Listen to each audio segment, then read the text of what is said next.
Middle, because it's his show. It's your show. Come on. It's the Mr. Shooty. But artistically, from a A creative, girl should be the it would be. For symmetry.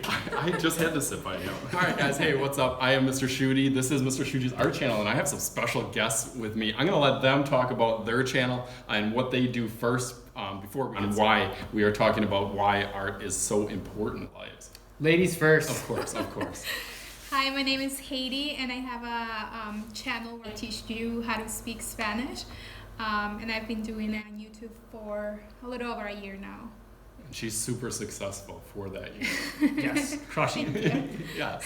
I've got two channels. One that's been around almost since the inception of YouTube. It was like a year after, I think. Started more as a street ball mixtape type channel, and then evolved into Get Handles Basketball, where I teach players how to improve their ball handling ability and their overall game, but mainly ball handling. And then I have Inspire Video Marketing, where I show people how to build YouTube-based businesses. Yeah, so they are joining me today just because I like to give you guys a little bit of taste of kind of real world art and how that kind of can affect people in their daily lives. That's a couple of videos that I've been doing lately, is how art can play a role in, I don't want to say normal people's lives to make it seem like I'm not normal. Superhuman. But we in education and art in itself are always like stereotyped as into a little box and category. Weird. As a little bit weird or different or outside of the box. Right. So I just try to show not only my students but the community of YouTube in general of different ways and different avenues where art can affect your life in a more normal sense, not so much just drawing and painting. Right. Just to talk about is, you don't have to say that art affects you every day. It does. Even though it would be awesome if you did. It does. But I will say that. How does art play a role? Not like, I guess I could say creativity, and sometimes I overlap those two words, art and creativity, because I think that's what I'm trying to get across to students and just to people in general, is that people are creative, people are artistic in different ways besides being able to draw.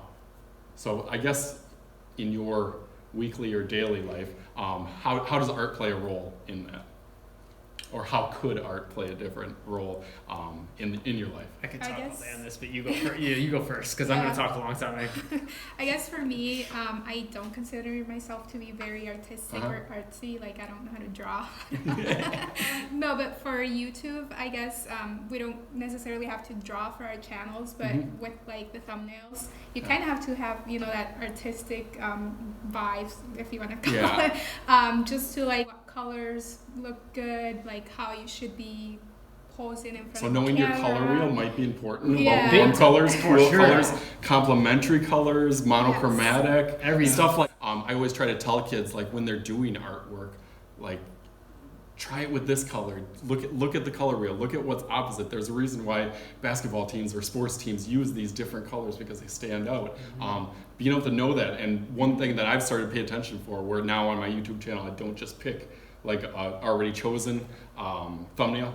I actually make my own, and be able to pay attention to that and how much that actually works on YouTube in differences, varieties. When you pay attention to that stuff, it is kind of creative and artistic. I agree for sure, like with the thumbnails and like the color wheel, like I'm always like, I know it in my head, so I kind of know what to do, but it's also on Photoshop, which we both use, but like, yeah, using your opposites to like make sure the text, you can read it. If it's on this like red over orange, like it's hard to read. For me, like creativity, especially with Inspire now, I'm really getting into like thinking about new creative formats and styles for videos, not just for my channel, but other people's channels, and how they're blending formats. Sure. The scripting and how you're creative with your language, being creative when I write emails, being creative with the angles you film from and the transitions and, things And that I see a pop lot up. too, and that's what I always try to have kids, like when they do like writing in their artwork, like it doesn't always have to be the same way. And that's what I've noticed, like about your emails or about even like your descriptions.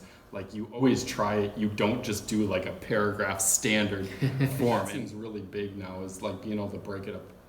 Whether it's like our text-driven society, like it just seems easier to get your point across when it's broken down into like sections. That's exactly why I do it. Psychologically, it feels more bite-sized. You're still writing the same paragraph. You're just making the sentences but separate. visually, it people looks, think, oh, I can read this. It's easy. Yeah. But that's a lot of that visual, like, right? That too.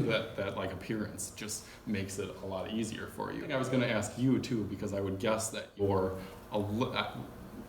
me and my wife like have different battles about home design and decor. I would guess that you take over that role a little bit more on decorating your home, where I really enjoy like the look of like a new place or a new room or being able to design. So talk about like how that can affect too, and like if you don't know what colors go or what kind of looks good with what, shopping and decorating like furnishing an apartment or like eventually a house someday like is difficult, like if you don't know what color schemes like go good. And our like YouTube background that we use in our office too. Sure, yeah, because that's why I've seen like a lot of your videos, like you can tell like a place in your house, like this is going to be where we're going to film videos. Exactly. It's come set up. And I mean, yes, it looks natural to the common person, but I can tell like this is a certain area where this is going to happen, and this is why I'm putting this. I'm guessing that role is yours. Well, as far as our office goes, I have my own things that I like to put up, so it looks nice on screen, and then he has his own things. So we also kind of look nice. She didn't say mine look nice. have to like keep moving things around, but it's like I think we have like maybe 2 or 3 things that we both like. So those 2 or 3 things usually stay. And for the house as a whole, I think we have similar style. Like we like kind of like neutral color grays and turquoise, is kind of the style. Which sometimes it can be difficult for me because I like something and then he doesn't, and he's like got his own opinion about it. Like we're trying to find a painting to put behind the couch. I know, those are always a big thing. I found you should like imagine being an artist or an art teacher trying to pick a painting for the wall.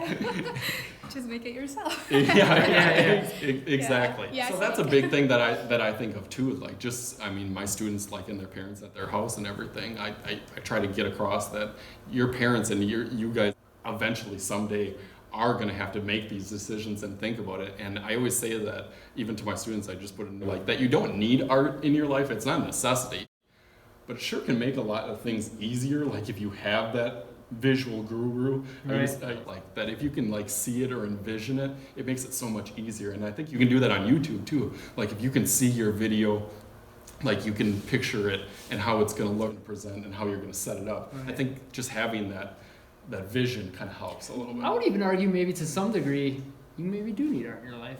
Like Tony Robbins, he's so like one of your basic essential human needs is you need there's a certain level of like things that you can count on that are consistent, but then you also need a certain level of change, and that's what art really is. Yeah, it is like a break in there. Yeah, so I think, I don't know, just to keep yourself from going crazy. I mean, if you had to eat plain oatmeal every day, exactly. I mean, I guess maybe that's not eating a different food as an art, but like having something different visually, like different combinations. Like if you just sit in your house all day long, you get stir crazy. Yeah, but that in itself, that even makes me think of like all the people that do different food creations and like decorating cakes or like just like all the food channel things, like where it looks beautiful, like when it comes out, like a lot of people wouldn't think of that as like an artist, but like definitely, like I know when we go to pick up my kid's birthday cake, like it doesn't look like how it looks on the picture, like you get upset, but I mean when it does, or when it just like not only makes your kids happy, but like it just, the amount of time that